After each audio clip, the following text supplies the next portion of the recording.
this Zoomcast, we are going to discuss Argentina. Argentina is a South American country not usually associated with trading with Canada. They have a population of about 48 million, so just a little bit larger than Canada, and a GDP estimated to be just under $1 billion. So, where are the trade opportunities in Argentina? And why has Argentina all of a sudden come on the radar for trade for Canada?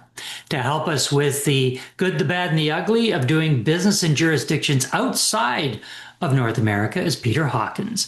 Peter is the Senior Vice President for Mellowhawk Logistics, a company that provides end-to-end shipping logistics around the globe. He's an award-winning entrepreneur and chairs the Mississauga Board of Trade International Trade Committee. And he joins us now to talk about trade with Argentina. Welcome, Peter. Thank you so much, Dave. Great to be here. Peter, Argentina has come on the radar. It seems like out of the blue. It's not a country that we think about when we go to do trade. Of course, our largest trading partner is the U.S. We think about trade with the U.S. We think about Mexico because it's part of our North American free trade agreement. We think about China, importing from China. We have a lot of goods coming from China and India. But when we think about Argentina, it doesn't come up that often. Why is Argentina all of a sudden a focus for trade for Canadians? Well, it's kind of interesting, Dave, because I would also say, why?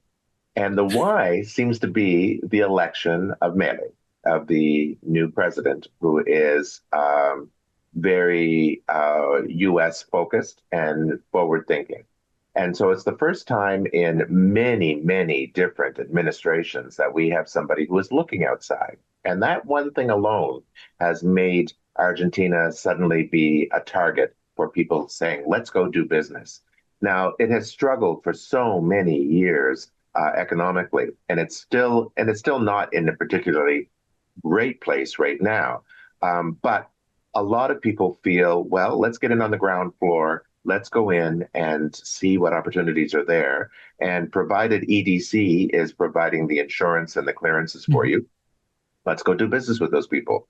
In the past, in the business that I've done with Argentina, I always had to get something secure from another country, from Brazil, for instance. So, for instance, if I was dealing with one subsidiary in Argentina, I would have to get the head office in Brazil to guarantee the payment because I couldn't get my money out. It seems to have lightened up. I'm getting my money out these days. And so I'm rather optimistic of what kind of international trade can happen. Now, what is that trade? If you go to Argentina, I don't know if you ever knew the famous thing about Argentinos. They're a bunch of Italians speaking Spanish, pretending to be French. And and so no offense to the Argentinians. Sorry, they're the ones who told me the joke. And what I think is so interesting here, though, is there is always been, for instance, a very solid agricultural side of things, and lots of great agricultural exports, including wines, as you know. And then on the import side, tech is very interesting. There is biotech is something growing, and ag tech is something growing. So if you have some opportunities there, the Canadian government is going to actually support you to go down and have a conversation with potential buyers there. Once again, it is bureaucratic, not as bureaucratic as it has been elsewhere. One other area that has been quite interesting is defense and policing. And Canada is actually a global supplier on various materials that are bulletproof, on vehicles that could be used for defense. And Argentina is very curious about those kinds of things. We're always curious about who you're fighting against, but there is opportunity there too. And also telecommunications, there's opportunities there. If you're providing something, the various civil defense organizations always need to have some good, solid, reliable internal telecommunications. And So Peter, you mentioned something there about payments. Now we know EDC will do accounts receivable insurance. So yeah. if somebody doesn't pay you, but are there difficulties getting money out of Argentina and other South American countries? Do you always do business in U.S. dollars as well, or do you do business in local currencies? So repatriation of profits and funds is a major sticking point in all of these countries that we've been talking about through this series. And the trade agreements that Canada can establish really helps clarify how you can get your profits out.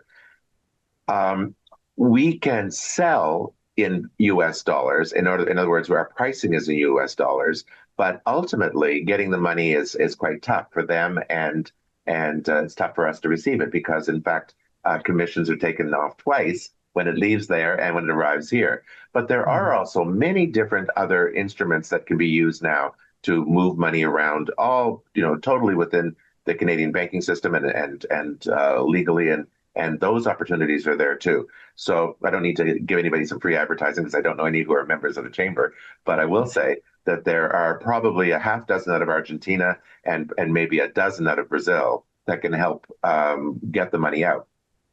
If there is an opportunity for you to grow your business in Argentina, then I say leave the money there. Leave the money there and build that business there. And because you do need to have a network, you do need to establish yourself. Again, Latin people need local representation, local Mhm. service. So that is something that is very important to go down. We're on the same time zone, so that's very efficient, but it is a long trip down too. Direct flights are 13 hours. Indirects are going to be, 15, 16 hours if you have to make a stop somewhere. So those are long flights. Um, But if you're thinking about setting up a winter home, um, Argentina is a great place to do it because when it's cold in Canada, it's warm there, and you can leave your money there and spend it there. well, it's a great idea provided you're in northern Argentina, because you got to Yes, yes, remember that's true, southern true. Argentina, Ushuaia is, just close to Antarctica, so you got to keep that in mind. Now, it's interesting because, of course, they do need investment and they are looking for funds. And so, if there's somebody who is thinking to retire, there are opportunities there to buy. And I've seen that repeatedly. What I think is interesting there, people will look at El Bolson and um, some of the other, there's some very uh, places that feel like Colorado. And you could have some really lovely times there, or you get an apartment in Buenos Aires, which is really gorgeous, and Puente del Este is just across the river. So there's lots of great opportunities there, that's for sure. But let's talk about Peter, business. Yeah, when you go ahead. talk about, we've talked about a number of different countries in South America and Mexico, and the common theme seems to be find a local business partner there. Is that a must, or is that a highly recommended No, it's a situation to be must. in? It's It's a a must. must, Dave. It's a must. Selling to the United States is easier than selling to Nova Scotia. Okay. And so it really is somebody wants to buy, you fill out 3 sheets, keep 3 copies of everything, and send it down and deliver it. It's truly easy. The rest of the world is not. Full stop. It's not. So if you The want rest a of Canada is not. the rest of Canada is not, sure. So, but if you want a buyer to repeat buy, okay, to buy multiple times and to be a long-term customer, you need to provide local service. And you need to find someone, and there are plenty of them, highly reputable people who have distribution channels and the networks, etc.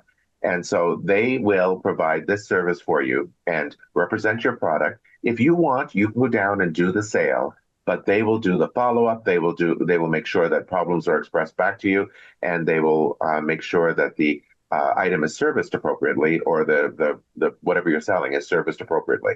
If it is some kind of tech, they will make sure that you want to that you are well represented. Also, Argentinos are coming to Canada and pushing stuff here. And I think that's kind of interesting too, because they have some unique technology that I think has been very interesting to see on the nuclear front, on uh, some road manufacturing. I think there's some infrastructure stuff. There is some partnerships that could happen. And because they're so low right now, the potential is enormous. Okay. If you want to scale and you can scale, it's a great place to start, but go in with wide eyes. Don't be naive about it. And of course, as we always say, if you are thinking about doing business outside of Canada, always get the advice of a professional, like our friends at Mellowhawk. We've been in conversation with Peter Hawkins, the Senior Vice President of Mellowhawk Logistics. Peter, thanks for being with us. Thank you.